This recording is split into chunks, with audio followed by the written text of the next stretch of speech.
Support for this episode comes from Tivnu, Building Justice. Know a Jewish teen figuring out what's next?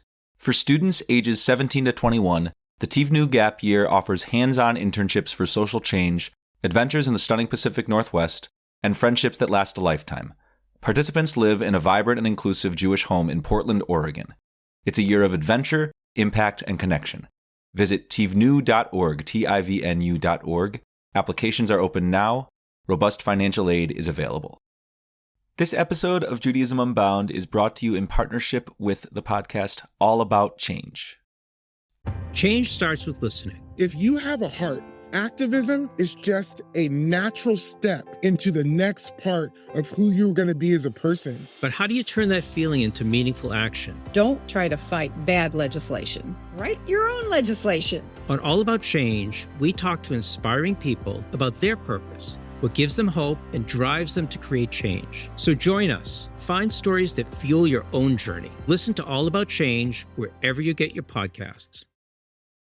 This is Judaism Unbound, episode 520, Jewish Placemaking, Makom. Welcome back, everyone. I'm Dan Liebenson. And I'm Lex Rofberg. And today we've got another episode in our occasional exploration of new ideas and new models in Jewish education. A few weeks ago, we spoke with Leah Robbins about her efforts to launch a diasporist Jewish day school in Boston. And this week, we're thrilled to be talking about a new approach to Jewish after-school education in Philadelphia.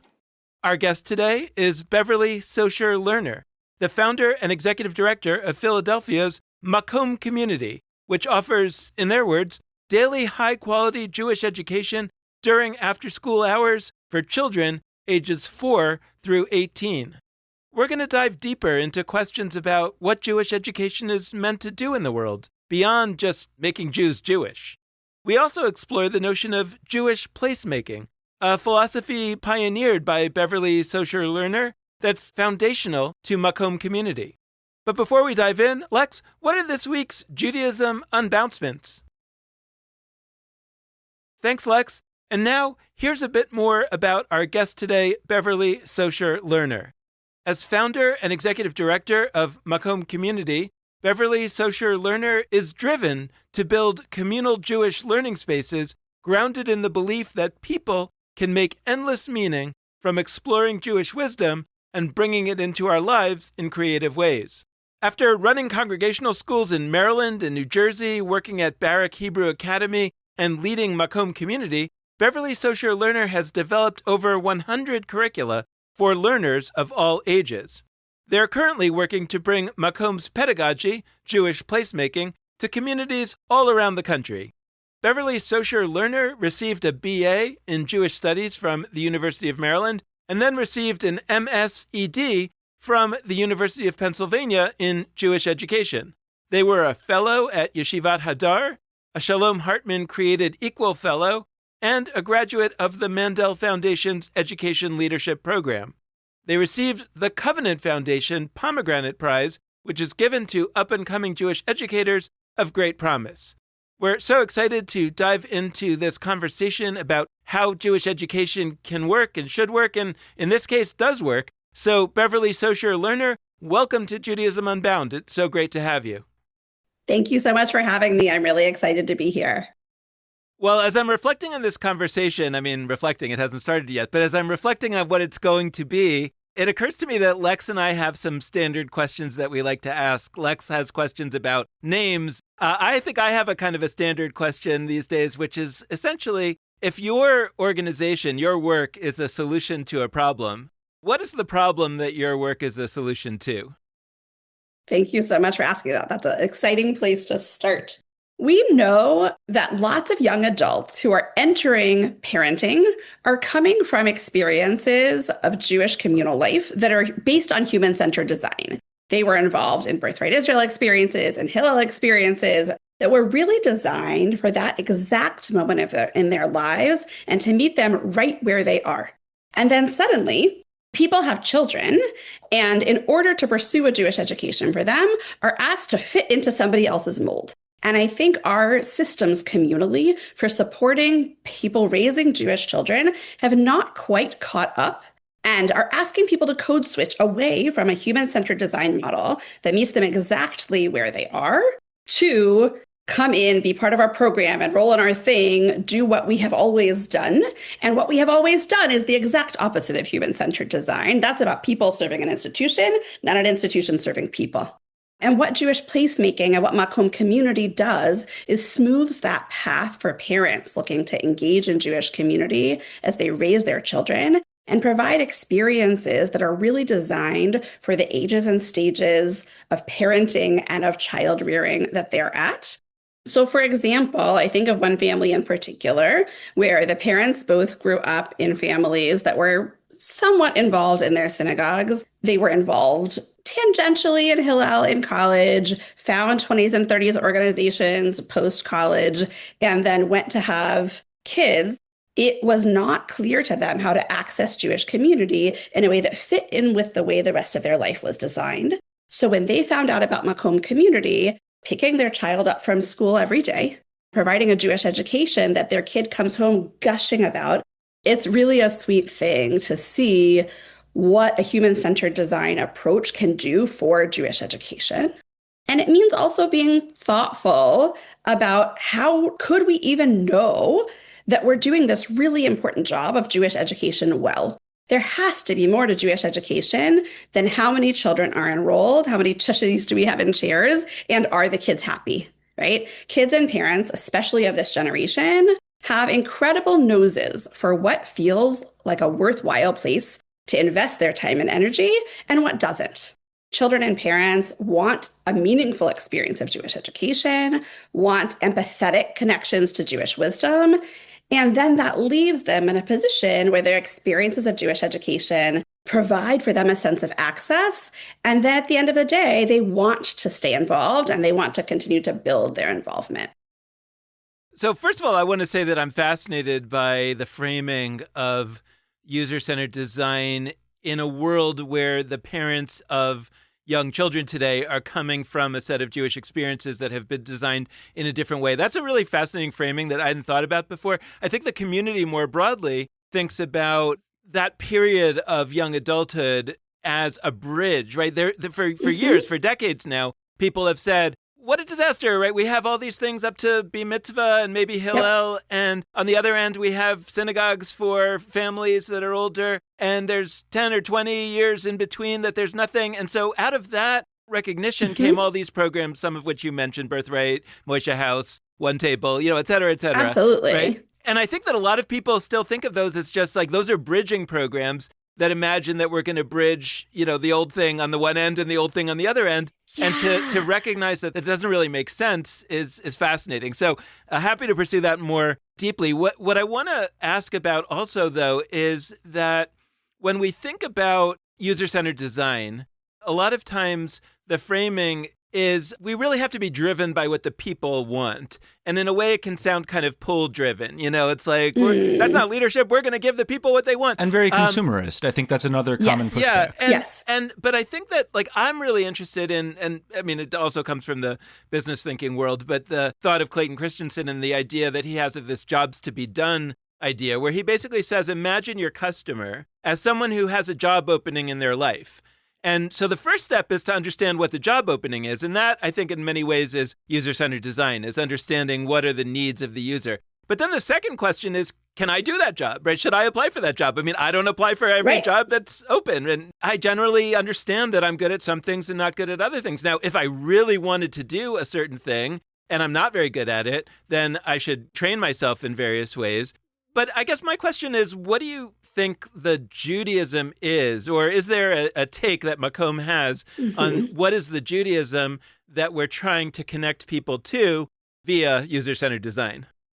So the Judaism that Makom community is trying to connect people to is one where people get to work together to make this community a place where they want to be, right? And part of what I want to draw a distinction between what you were saying about user-centered design and Makom is that Makom is designing for needs. And I am drawing on the language of nonviolent communication here in terms of needs, right? All humans have needs across their lifespan. We could identify very similar needs at lots of different ages. Community and connection and meaning making are among those needs. So placemaking is urban planning language. And the idea there is that a community can decide together what makes a place somewhere they all love to be.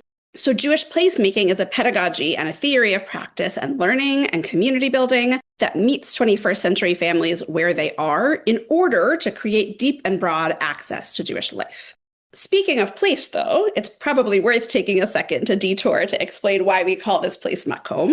The Hebrew word Makom does mean place, but it's not just... Let Lex ask his question. No, I'm thrilled. A guest stripped me of the need to ask that one, so I can add one more to my question list that isn't that. It's beautiful, actually. Okay, great. So in Torah, a Makom is not just any place. It's a place of transformation.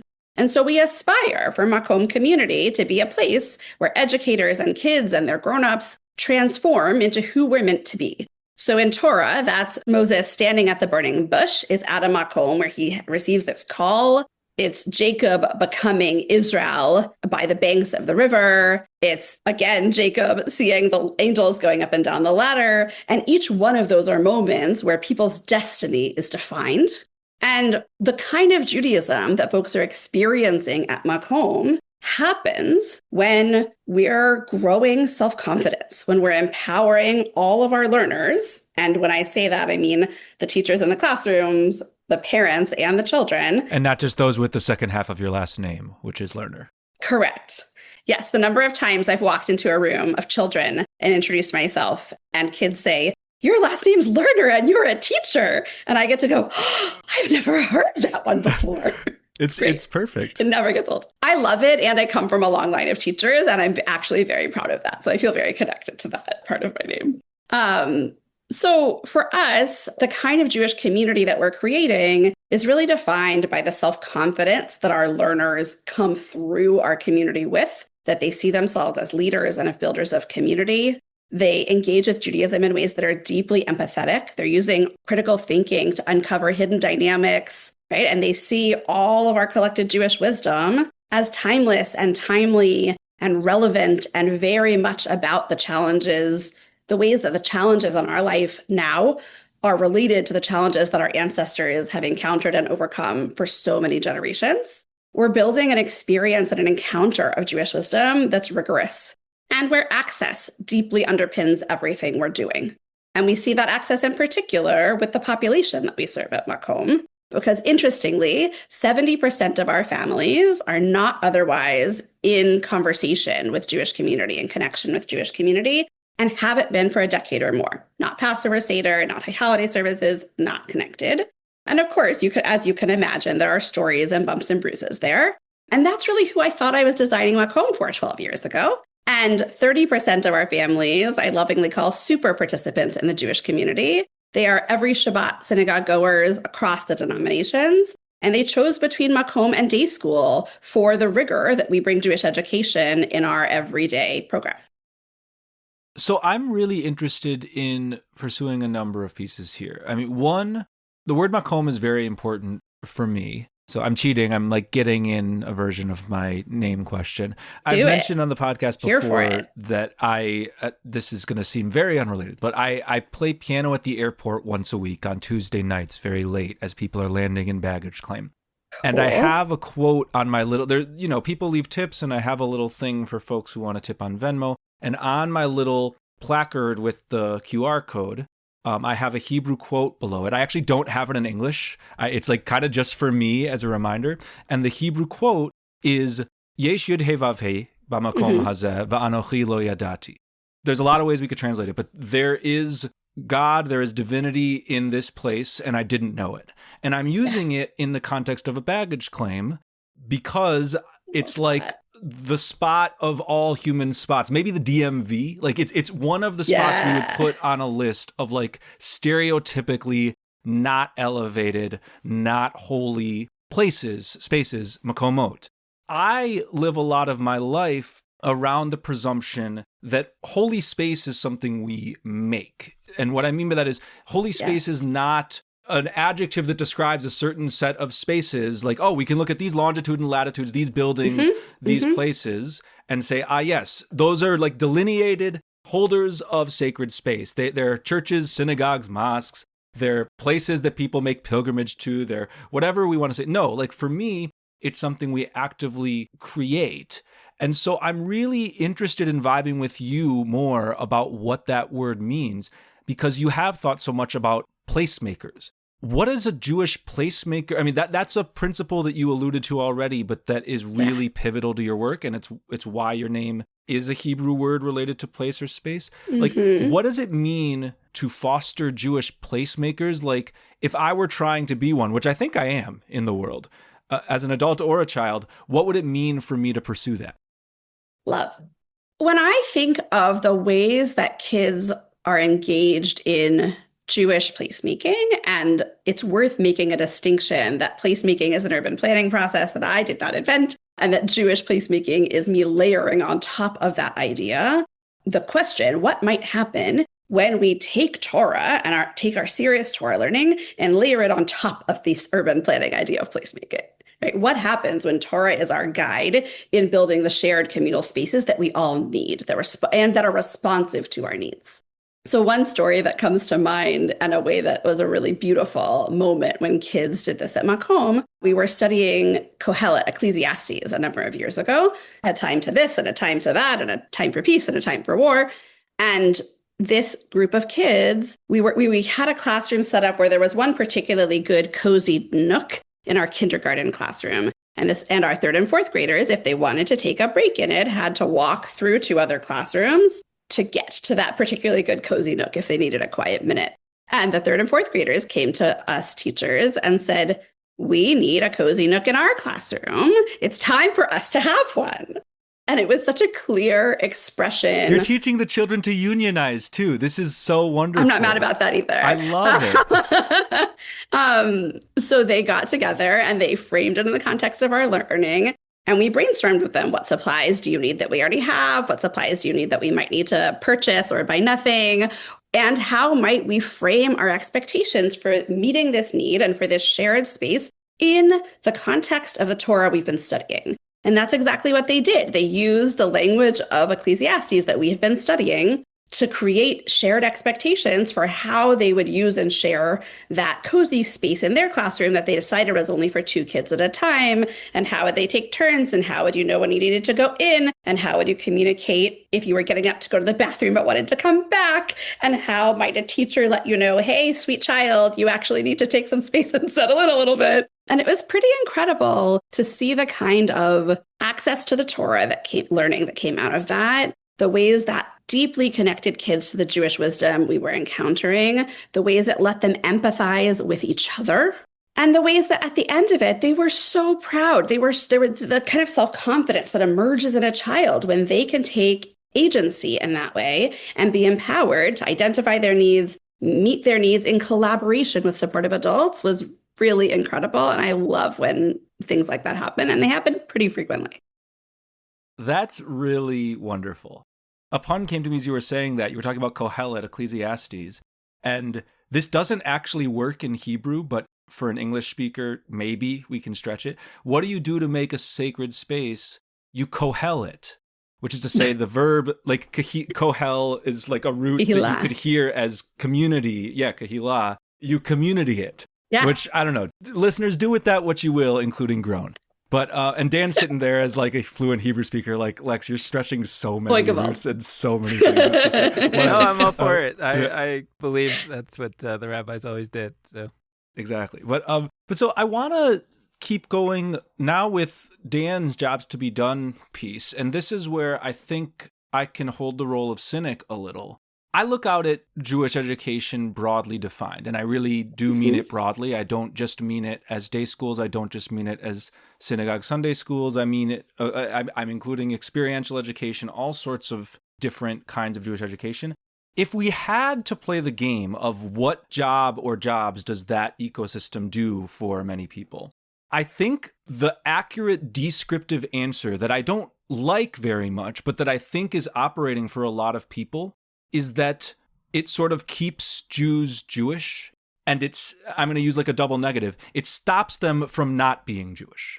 Like that to me is often an argument I hear for why it's important for people to spend time, whether it's in a more classical kind of Jewish education context, like a Jewish day school or a synagogue Sunday school, or other ones. The conversation is often like, which of these different worlds leads to the most Jewishly engaged, quote unquote, Jews? Like, which are going to do Jewish the most? And I'm not super excited about the main job to be done of Jewish education being getting Jews to be really Jewish. Like, I'm very Jewish in my life. And I think that it is more useful to the world when we have other jobs to be done. And so I'm sort of starting from the given that I don't sense that your job to be done is kind of getting young Jews to be Jewish. And so I'm curious, what would you say your jobs are? And I'll add some specificity. Like, part of what I'm getting at is that, like, a lot of people just on a basic level want their child to have a bar mitzvah, right? A lot of people, the idea is you sort of go until you have a bar mitzvah, and then often people don't continue, which, like, that might be good, it might be bad, it might be neutral. It reflects a particular job to be done, which is kind of preparation for bar mitzvah. And I'm curious what some alternate visions are of what spaces like Makom, but also others, are doing on that jobs to be done front. I think for me, a strong Jewish education leaves our learners across the lifespan meaningfully connected to themselves as they develop, to ancestors, and a sense of Dr. Miriam Udall teaches about the oscillating narrative.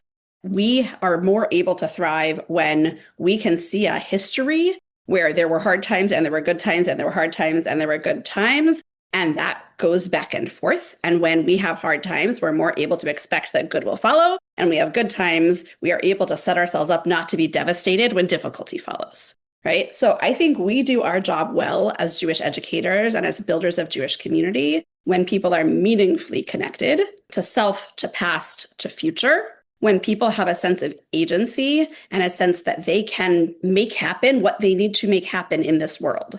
And where folks both are able to feel heard and to help others feel heard, right? There's deep, and this is me being a big fan of Buber, right? There's deep reciprocity in what I think successful Jewish education looks like. And just to fill in the gaps there, Buber being Martin Buber, who is really interested in I, thou, the sort of relational connection between people. Yes, thank you for that.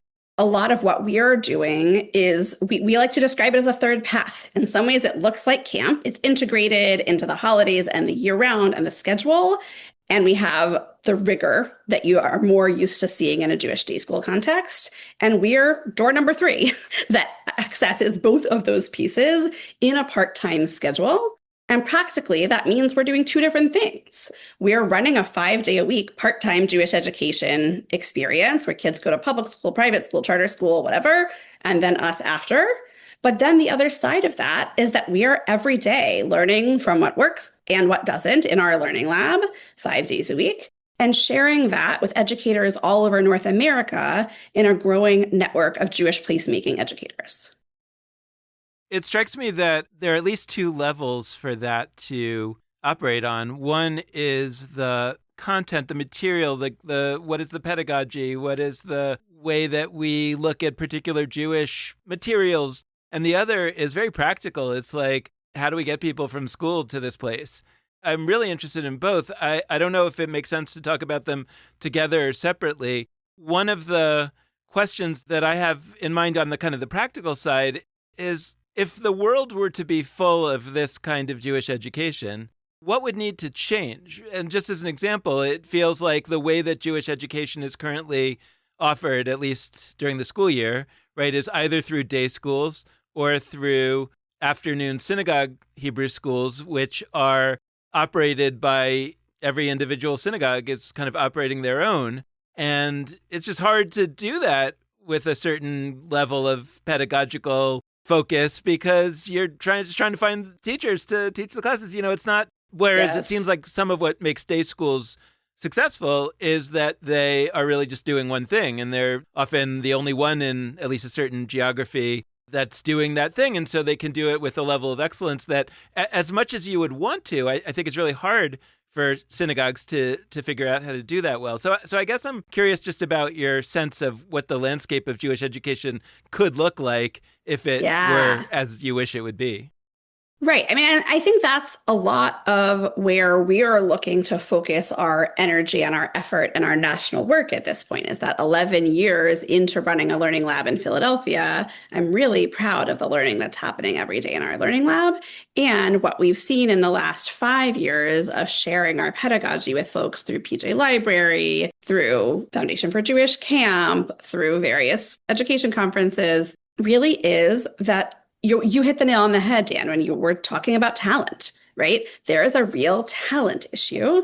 And when the field of part-time Jewish education lacks the development of the folks we have leading our schools and teaching in our classrooms, we have a real challenge on our hand when it comes to creating rigorous and meaningful Jewish education. And that's why our focus is in building a core of Jewish placemaking educators all over the country who are synagogue school directors, who are camp directors, who are day school department heads, who can then, after they come through, we will launch this fall. Applications will open this winter, and then fall of 26, we'll launch a 2-year practicum where folks living anywhere in North America can participate in 2 years of professional development and become certified Jewish placemaking educators. So to my mind, part of the future of the field here is getting the research that we're doing every day in our learning lab and the interventions and the techniques and the curriculum that we're developing to a whole core of Jewish placemaking educators and folks who are better supported.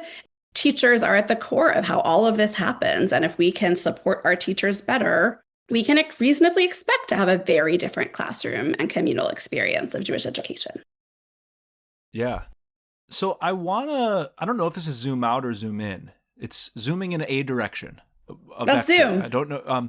Yeah, here we are in a Zoom room. Not the listeners, though. Sorry, y'all. But we've been talking about students coming after school. We've been talking about teacher training and professional development. There's like a lot of moving pieces here.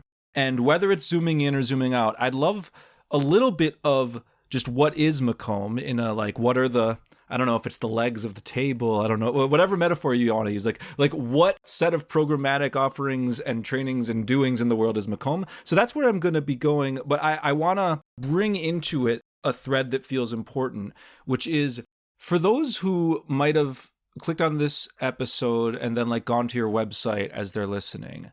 I think it will be interesting to them that you've brought up the word rigor multiple times already. The vibes you give off are really like joyous and bright and vibrant and fun.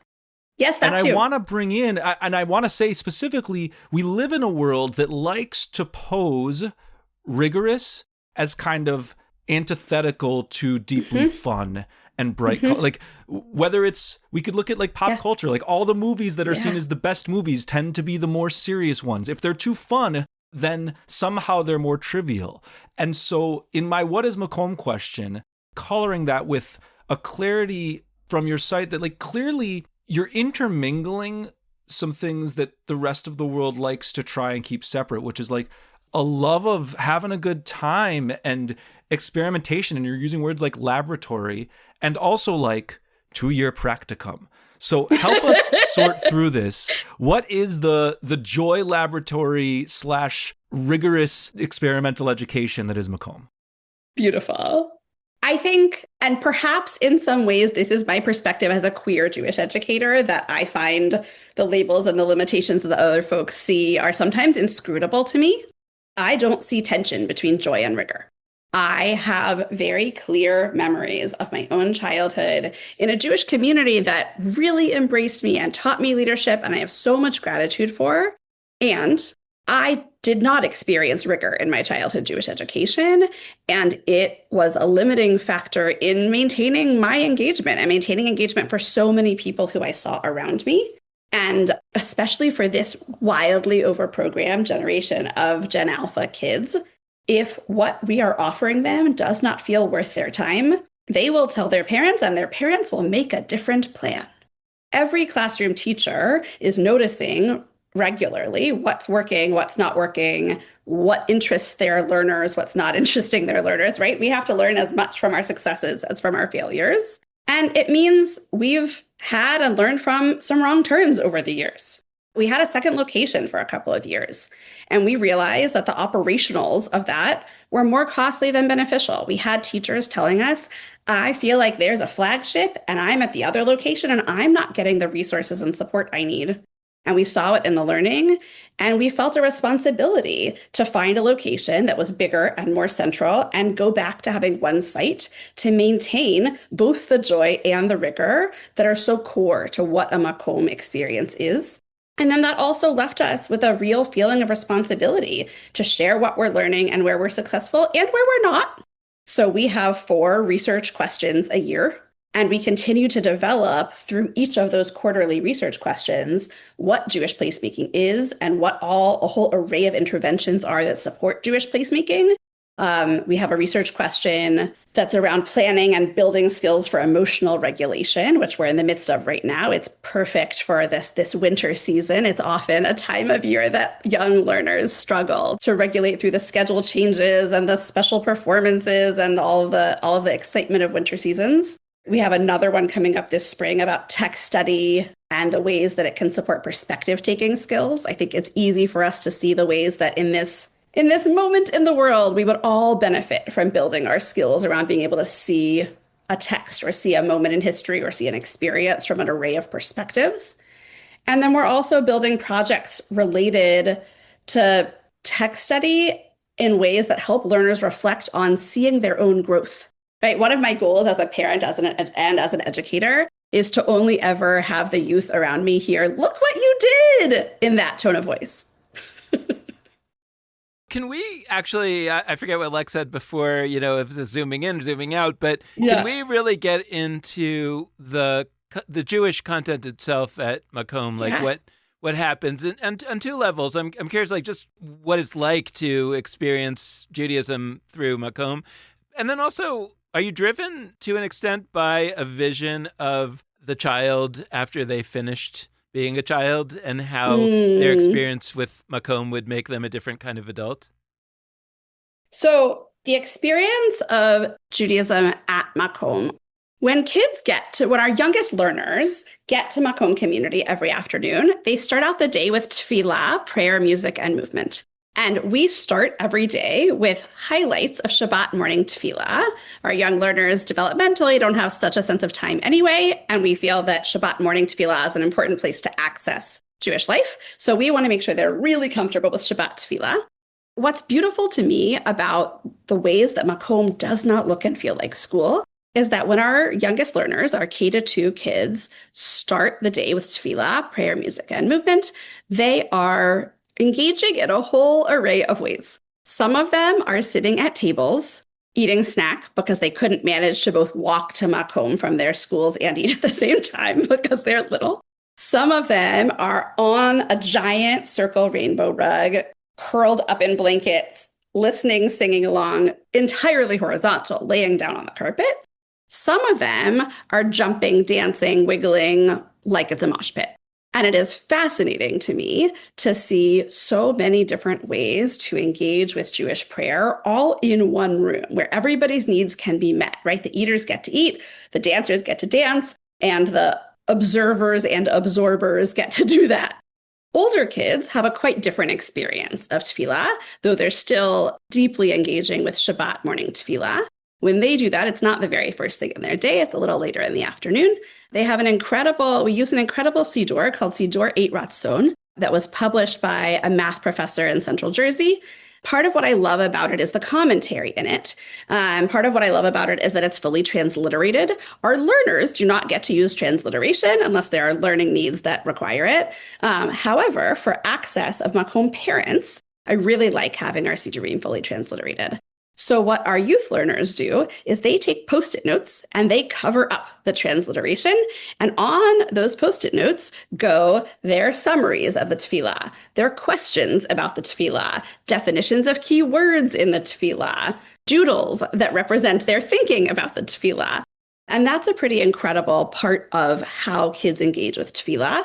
In older kid tefillah at Makom, there are also not one but 2 whiteboards. One is for philosophical questions like, if God could get us out of Egypt, why won't God solve X problem? Why won't God solve the war in Ukraine now? And then there's a separate board for specifically tefillah related questions where kids will write on page 42, why does this say this exact phrase? Or how does page 42, this phrase, connect to page 76, that phrase? And interestingly, as a teacher, I thought I was asking kids to collect those questions so I could schedule a time and answer with purpose. What started happening is that it turned into a page of Talmud on a whiteboard. Kids started drawing lines and saying, well, on page 43, footnote number 4, Joe Rosenstein answered that question by saying ba ba ba ba ba ba ba. And it was just the most beautiful thing that I had to stay out of the way of, because why would I want to interrupt that magic? And that's the kind of agency where rigor and joy get to coexist, right? The child who might not be a kid who's excited about sitting and singing along with Shabbat morning tefillah on a Wednesday afternoon might in fact be really jazzed to go research through their Siddur and find an answer to offer another kid who asked a question yesterday, whether they attend on the same days as that child or not. Kids come anywhere between 2 and 5 days. So part of what's neat about that question and answer board is that it's asynchronous and kids can be in conversation across time and space. The other piece that's an everyday feature is engaging with primary text, because Jewish wisdom belongs to all of us, and we get to question it, and we get to challenge it, and we get to add our voices to this ongoing chain of interpreters of Jewish wisdom. And by the time a kid has spent a few years at Makom, they know to ask, wait, is that midrash or was that really in the text? Was that midrash from the rabbis or was that midrash we added, right? These are questions that start coming. And hey, that happened in the text and that makes me mad. That seems like it's really messed up. And I love every bit of that the texts we study are theirs to engage with, theirs to think about how it applies in their lives, and theirs to question and challenge. And they do it in a whole incredible array of different learning approaches. They're creating art about it and they're creating theater about it. So many different ways that let the learning come through to kids who aren't all verbal auditory processors. There's so much there. I mean, the Post-its in the prayer book piece, I think, is so important, and it relates deeply to the piece you brought later about, I hope, on some level, that there is confusion between which are the midrashes from the rabbis and which are the midrashes from us, the 6-year-olds. Mm-hmm. It is better for Jewish life when we confuse those categories, when we notice, oh, the person who just raised their hand in Torah study, whatever their age, whatever their background, and they just said a thought about this week's Torah portion. Dan has told the story over and over again about how he had some hot take about something in the Torah, and a person he was learning with said, oh, well, which commentator is that? And Dan was like, it's me. Like, that's the thing I think. So kids seeing themselves as commentators in that way is an important part of a Makom education. Right. And I really want to get further into that, because it's not just conceptual. Like, doing the Post-its in the prayer book, you're in the prayer book, right? I'm not being abstract. You're writing. I'm getting very materialist, in the sense of something I created and wrote on this Post-it is now in this thing that I am studying or learning about. I am the subject matter. I am not separate from the subject matter. That's like a really deep, I don't mean it overly metaphysically, but I do mean it a little bit. Like, it's something we need. And it's something that, funny enough, doesn't go away when you stop being a kid. The ways that people switch on in a synagogue service when, I'm not the first one to do this. Lots of people now do this. But the act of, okay, we're going to do Baruch atah Adonai Eloheinu melech haolam, and then fill in the blank with something you're grateful for. That's become relatively common. And I don't think we notice how radical that is. I don't mean radical in the sense of like heretical. I mean, it's articulating ways in which we are actually in the story. It's like storytelling. It's like role playing.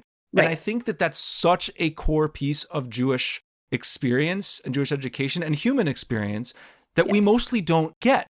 We especially don't experience it in a Jewish educational context where we're afraid of being too intense, of sparking too big of an emotion, because who knows which direction the emotion will go.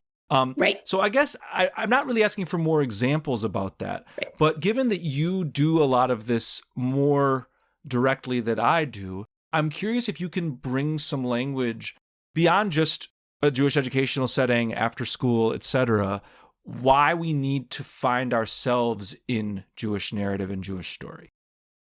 We need to find ourselves in this story because the Jewish learning my 7 and 10-year-old children are doing literally as we speak at Makom is about their lives right now. It's about how they show up in this world. It's about how they move through this world. It's about how they understand this world. It's about how they see who they are now. It's about who they see who they can become. And that's really where the blossoming happens, right? So by way of an example, our learners, say 3rd grade and up, do a process we call tefillah mastery. The way I grew up in my childhood studying prayers was that you had to be able to do the thing at your bar bat mitzvah. And if you could do the thing at your bar bat mitzvah, you had learned the prayer. I want to say as loudly as humanly possible, that's reciting a prayer and not learning a prayer.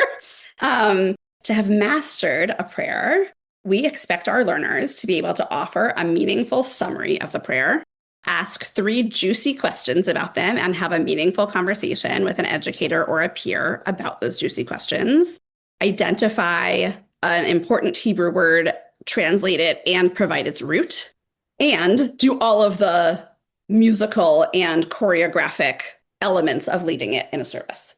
There's this whole meaning-making process and not just an expectation of recitation.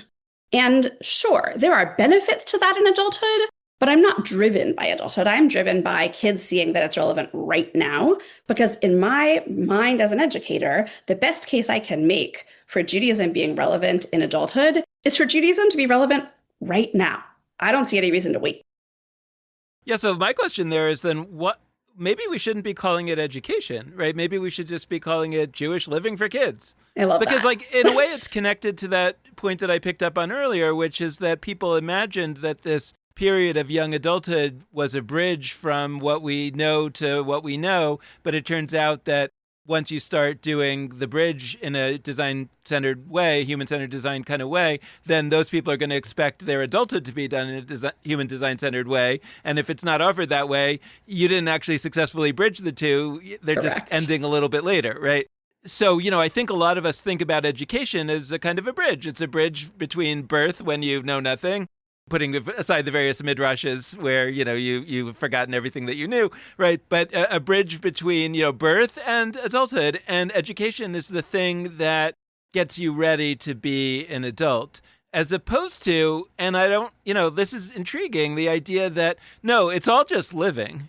But maybe it's all just living and, meaning in the sense that when I work as a funder, right, and we're talking about programs for adults, of course, there's a level where you say, well, we're not asking the same questions, right? Where if the adult is having a good experience now, that's great.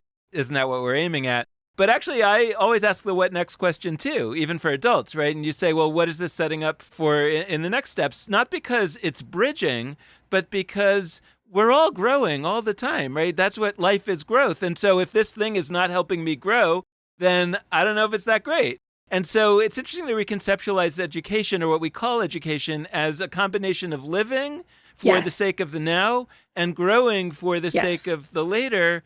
But both of those are different from bridging from one to the other. I think it's about living and becoming, right? That takes me back to explaining why I call this Makom, right? What does it mean to transform into who we need to transform into? And that's what we're educating for, is that becoming. This idea of becoming and setting folks up to experience transformation in the context of supportive community really brings me back to where Makom started from. So 12 years ago, I had, give or take, 150 cups of coffee with folks and heard a lot of stories of what were the moments that they've experienced being defined out of Jewish community, whether that was the unkind response to the first time they questioned God's existence, whether that was falling in love with, dating, or marrying someone who wasn't Jewish, whether that was connected to their coming out story, whether that was connected to choosing a different professional path than their parents might have imagined. And all of those people were describing deep and enduring, even a decade or more later, grief. So the question for me became, what might I be able to do as an educator who can see and hear and hold space for that grief? As a builder of community, what might I be able to do to set those folks up to become who they need to be in a way that feels safe and held and seen within Jewish community, and not have to either not find it at all or find it to the exclusion of Jewish community. I'd love to go to the really elevated universe of what Dan alluded to before of like, okay, and like there's also the side of how do people get from their school to Makom, and like the sacred logistics. The like I don't mean specifically that question. I more mean there are practical realities of running a project like this.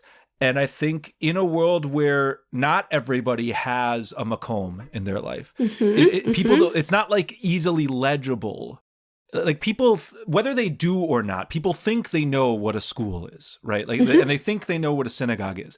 I don't think most people think they know what Makom is. And so I am kind of curious, like, what's it like operating in this context, whether in Philly specifically or more broadly? What are some of the practical issues that arise because this is sort of a new way of envisioning Jewish education? I mean, I did go to after school Jewish education. I went to my Hebrew school at my synagogue a couple times a week. And that was actually logistically quite hard. I happened to go to a private school with its own buses where I could have as the stop where I was dropped off at the synagogue. There's those sides of it. And I'm asking less because we have to dwell super intensely in any particular logistical question, and more because I am interested in any organization that is doing creative work and is committed to making serious change to whether it's a Jewish education system or Judaism more broadly. Like that's what our show features. And so often the hurdles that come up are not like a lack of ideological commitment. They're not a lack of ideas or creativity even. Like often people have really good ideas. What's hard is like, oh, well, how are we going to get the people there? Like everybody's used to either going home or staying at the school. Or like we have to like those kinds of considerations become a huge challenge. So maybe this is like a history question of like how in your early days did you go about navigating that? But I'm curious how that plays into your work now. I would say that for Makom community, the history is that Philadelphia is a pretty compact city. And there are a dozen elementary schools within 1.5 miles of where we sit. Anything a mile or less, Philadelphia parents are perfectly happy for their kids as young as 5 to just walk. And more than 1 mile, we get on city buses with kids, teachers and kids together. And that's a really sweet thing. And there's some beauty in being in transition together, right? So there's real relationship building time and space in that transition, especially when no one's driving a bus and we're walking through the city and we get to take our time and hear about each other's day. There's some real beauty in that. And I think some of what's great about that and easy about that is very specific to our urban context and our part of Philadelphia, right? I did a feasibility study years ago because I had parents coming to me from another area of Philadelphia saying, we'd love to have Makom here. I did a feasibility study and it came back loud and clear. The schools are spread out too far. The public transit infrastructure doesn't exist. There aren't enough kids at any one school. And we didn't do it. The logistics are really beautiful for Center City, Philadelphia. I'm not sure whether the logistics of Jewish after school, where kids get picked up and brought to a place, work everywhere. I just don't know. The logistics can be really tremendously challenging. And for us, that was why we realized we needed to focus on sharing our pedagogy and the how we do what we do and the why we do what we do, rather than replicating Makom community as a Jewish after school program. Because when we know that 70% of non-Orthodox American kids get Jewish education in part-time context, that context needs to serve these kids better. Since we're developing something that's so unique and powerful at Makom community, I want to take really seriously the responsibility we have to share that. And what's challenging for me at this point is that our learning lab in Philadelphia that runs after-school Jewish education is about 70% funded by the tuition the families pay. We have scholarship available. Families who can't pay what we charge, there's certainly space to support that. And 70% of our cost of running our learning lab is covered by tuition. That's not the case for our national work and the talent focus and what it takes to share out Jewish placemaking with Jewish educators all over the country. Right. So that's a place that we're really looking putting our time and energy into the talent of Jewish educators all over the country who want to do right by those 70% of non-Orthodox kids in part-time Jewish education and don't necessarily have the resources, the support, the training, or the networks to do so, even though they do have the desire. I wonder, like, what is this healthier future for Jewish communities all over the country that do not have the blessings of Philadelphia's compactness? How do you imagine that these synagogues are going to enact what you teach? Because they're still going to need all these other teachers who have not had the training. So how is that all going to work practically?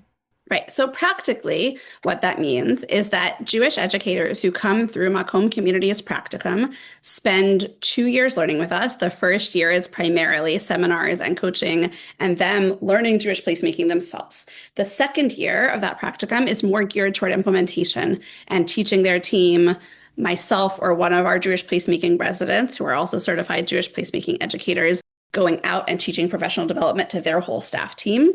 And it also means building a bank through Makom Community of both short recorded video classes that an education director could use in professional development with their team. We ran a Philadelphia-based Jewish placemaking accelerator, and it was incredible to see what those congregations that we worked with were able to do. And really consistently, what happened, and that was a 1-year experience, what happened when we got to the end of that 1-year experience was they had implemented a whole bunch of elements of the pedagogy and of how to do the teaching. And after having spent a year doing that, they came back really shocked and struck by how inadequate their curriculum resources were and how inadequate the resources of any off-the-shelf curriculum they could find were once they were looking at it through the lens of Jewish placemaking. So we've run a couple of curriculum writing intensives to help folks write their own curricula, but it's massively, massively time intensive, requires some expertise in gathering Jewish text, in building the right scaffolding for teachers to access it and then for kids to access it. And part of what the vision here is to have both a network of Jewish placemaking educators all over the country and a bank of teaching resources for them ready to go. That means curriculum resources. That means videos from our learning lab of master teachers teaching with voiceover commentary to say, do you notice this Jewish placemaking intervention being applied right here? It's going to happen in the next 3 minutes. Watch. And really building out those resources so that it's accessible financially for folks to do from wherever they are and to share it out and to support that change management process in a whole array of communities. So we're arcing towards the close, and I want to come full circle a little bit. Right at the beginning, you started by talking about how you, in many ways, while you cherish many things about your upbringing in Jewish education, you did not experience deep rigor, and that helped spark a lot of what you do. And you've also, in ways that I find refreshing, named some serious challenges in the ecosystem of Jewish education. I bring that up because often when I assert various troubles I see in the Jewish education ecosystem, there really seems to be a very widespread knee-jerk defensiveness, especially folks working in Jewish education itself. And I struggle with it a lot because just naming, like, there is a trope out there, right? Like, it's a thing that people are like, oh, Hebrew school was so terrible. And like, it's a joke in movies and it's like seen as self-evident. Like, and so I get why people are responding with, but there are great Hebrew schools and there's good things happening. Like, I understand why people come at it that way, and they want to say, you know, it's not necessarily in every respect like it was 30, 40 years ago when you went to Sunday school or whatever. And what you said about how kids and all age learners deserve better, I really, really co-sign. And I really don't have patience, not just in this realm, but in all Jewish realms, with knee-jerk responses that often boil down to complain less.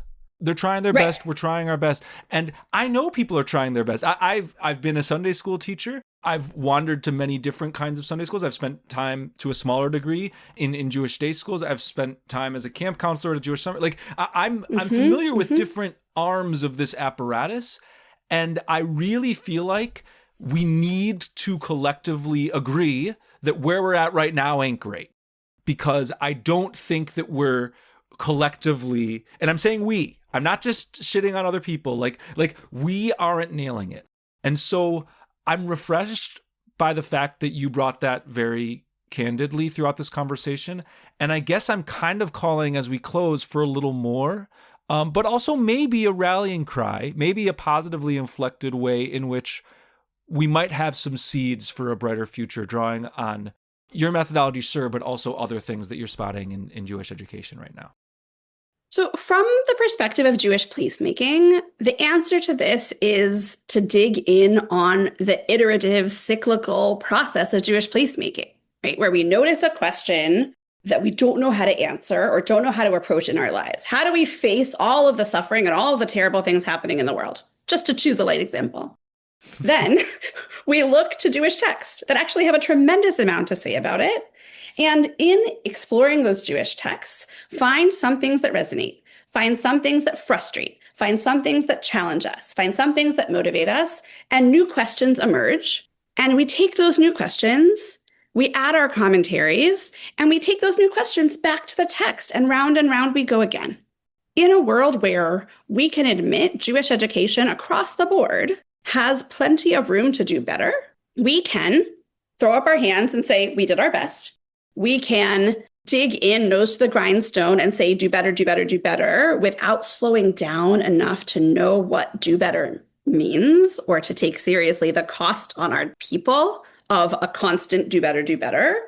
Or behind door number 3 is iterative, self-reflective process, where we get curious and we get playful and we aren't afraid to say, well, I tried that. It didn't work that well. Time to try something else. And to share with a smile on our faces about the time that something didn't go the way we wanted, and we were able to learn from it. We were able to learn from it in our implementation and in how we move through the world. We were able to learn from Jewish texts about that moment. If we can shift our thinking about what Jewish education could be, Jewish education across ages and generations could look really different with the time and space to do that reflection and iteration, especially when it's held closely in conversation with Jewish wisdom. Thank you so much, Beverly Socher-Lerner, for joining us. This has been a fantastic conversation. What a treat to be here. Thank you, Lex. Thank you, Dan. And thanks so much to all of you out there for listening. We hope you've enjoyed this conversation, and we hope that you'll tune in again in the future. As we close, a couple quick reminders first. Our next Shabbat Unbound, the next gathering of our 12-month-long Shabbat service, we are going to be diving into the prayer Ahavat Olam, all about love. And indeed, the gathering will be February 13th, right before Valentine's Day, Erev Valentine's Day. So if you would like to consider this notion of love in so many different ways, not just romantic love, love between human beings and the divine, vice versa, love between human beings and other human beings, etc. All of that will be part of the conversation, and we will continue our ongoing dive into the Friday night service on February 13th. You can sign up at judaismunbound.com/Shabbat. And another quick reminder, we have our Discord server, which has been really vibrant lately. We hope that you will join, and you can do so at discord.judaismunbound.com to connect with other Unbounders from all around the world, dive into Jewish text together, share fun photos of your pets, all sorts of things from the most serious to the most light you can do with other Judaism Unbound fans at discord.judaismunbound.com. We are going to close out in the same way we always do by encouraging you to be in touch with us, and you can do so in all of the following ways. First, there's our Facebook and Instagram handles. Both of those are at Judaism Unbound. Second, there's our website where you can find show notes for this episode and all sorts of other juicy goodies, judaismunbound.com. And third, you can always email us at dan@judaismunbound.com or lex@judaismunbound.com. The last request we'd like to make is that we're deeply appreciative if you're able to support us on a monthly recurring basis or via a one-time gift. And you can do that in either form at judaismunbound.com/donate. So thank you so much to all of you out there for listening. And with that, this has been Judaism Unbound.